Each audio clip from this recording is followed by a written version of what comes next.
जी हाँ दोस्तों, स्वागत है अपना प्यारा channel career maker by DK sir.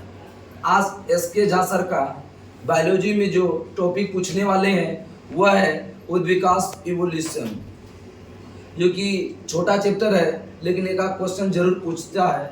इनको अगर नज़रअंदाज किया जाए तो 1 नंबर एग्जाम से छूट सकता है, इसीलिए हम सबको पढ़ना जरूरी है इसको। पहला क्वेश्चन आप सब बताइए, जीवन की उत्पत्ति के बारे में रासायनिक विकास का सिद्धांत किसने दिया था? ओपेरिन ने दिया, ठीक है, ओपेरिन। किसका सिद्धांत हमें बताता है कि जैसे जीवन सरल से अधिक जटिल रूप से विकसित हुआ है? जो विकास का सिद्धांत वही बताता है। विकास के सिद्धांत में ही बताया गया है जीवन सरल से अधिक जटिल रूप में विकसित हुआ है, डार्विन। लेकिन विकास का सिद्धांत किसने दिया? डार्विन। और विकासवाद बोलेगा तो दादा बेनरोजी। दादा बेनरोजी इकोनॉमिक्स में है, इस साइंस में कौन हो जाएगा? डार्विन। और किसका मानना था कि हम सभी के पूर्वज एक हैं? हर प्रजाति, चाहे वह पेड़ हो या फिर जानवर या मानव, सभी एक दूसरे से संबंधित है।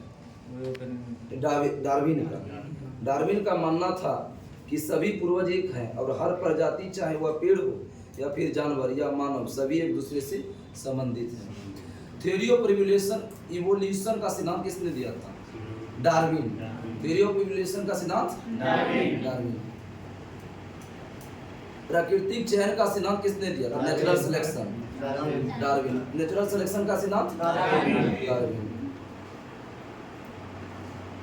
उपार्जित लक्षणों का वंशागति सिद्धांत का प्रतिपादन किसने किया था? लैमार्क। उपार्जित लक्षणों का वंशागति सिद्धांत किसने दिया था? लैमार्क। बताइए कहाँ का था? लैमार्क फ्रांस का था। जीव विज्ञान शब्द किसने दिया था? लैमार्क और ट्रेविनियस। लैमार्क कहाँ का था? फ्रांस का। ट्रेविनियस जर्मनी।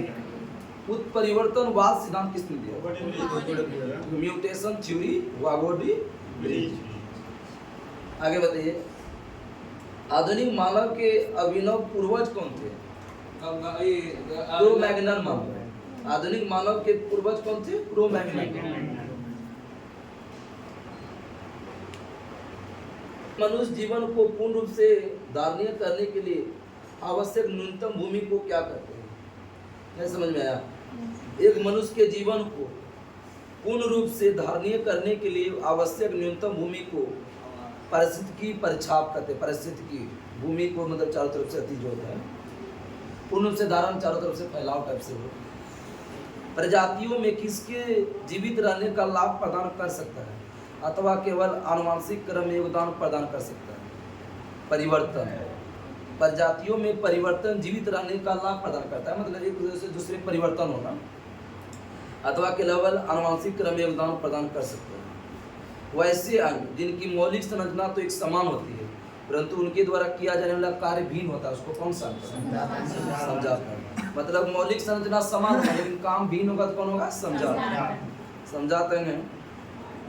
सील के कील पर, चमगादड़ के पंख, घोड़े की अंगली टांग, बिल्ली का पंजा, मनुष्य का हाथ, कैसा उदाहरण है? समझाता है। एक अंग जो समान कार्य के लिए उपयोजित हो जाने के कारण समान दिखाई देते हैं परंतु मूल रचना और भ्रूणीय परिवर्तन में भिन्न होती है, उसको बोलते हैं समरूप अंग। जैसे सुनिए, ऐसे अंग जो समान कार्य के लिए उपयोजित है जाने के कारण समान दिखाई देते हैं परंतु मूल संरचना और भ्रूणीय परिवर्तन भिन्न होती है, उसको बोलते हैं समरूप अंग। मनुष्य में लगभग कितना अवशेषीय अंग पाया जाता है? बहुत अच्छा। अवशेषीय अंग। आधुनिक मानव का सबसे निकटतम प्राणी कौन है? गोरिल्ला।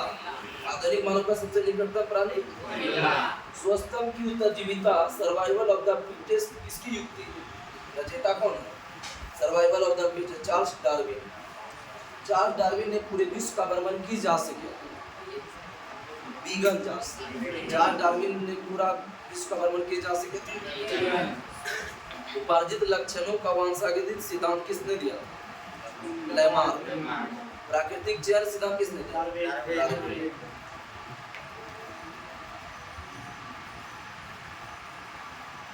आगे बताइए, डायनासोर की उत्पत्ति किस युग से हुई? बहुत इंपोर्टेंट क्वेश्चन है। डायनासोर की उत्पत्ति उत्परिवर्तनवाद का प्रतिपादन किसने किया था? Mutation theory. Hugo de Vries. आनुवंशिकता के पिता किसको? Gregory John Mendel. बुद्ध विकास के क्षेत्र में सर्वप्रथम मत देने वाला वैज्ञानिक लेमार्क। बुद्ध विकास के क्षेत्र में सर्वप्रथम मत किसने दिया था? फिलोसफिक जूलॉजी पुस्तक के लेखक कौन? फिलोसफिक जूलॉजी सही है, लेमार्क। फिलोसफिक जूलॉजी अभी बताया था। आधुनिक मानव के पूर्वज कौन है? Crow magnum. निकटतम प्राणी बताया गोरिल्ला।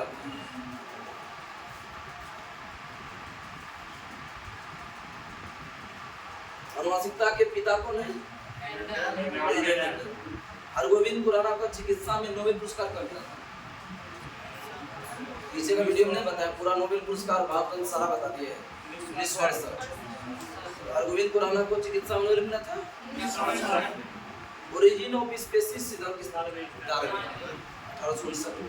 इसके तहत समाप्त हुआ। कल का जो टॉपिक है फिजिक्स में, आप सब ध्यान से दीजिए। वृत्तीय गति और रेखीय गति पढ़ेंगे।